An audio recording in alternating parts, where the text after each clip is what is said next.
From tomorrow, all of Sydney and Wollongong to be classified as a red zone by Victoria. That's right, Kieran, and that is in light of the rapidly escalating situation in New South Wales. What the red zone means is that effectively from tomorrow, non-Victorians in Greater Sydney or Wollongong will be unable to enter Victoria except if they can obtain a permit for compassionate reasons or for essential work reasons. Victorians who are currently in New South Wales and have travelled to a red zone will be able to come back to Victoria, but they'll need to isolate for 14 days at their home and get a test.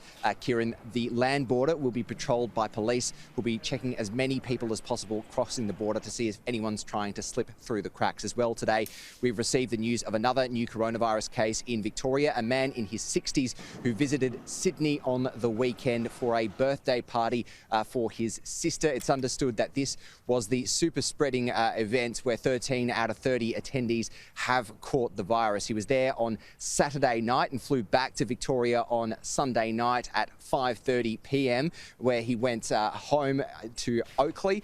He tested on Tuesday night after developing symptoms and has since developed a positive test result. Now, contact tracing interviews are still underway and a number of sites are expected to be listed as exposure zones.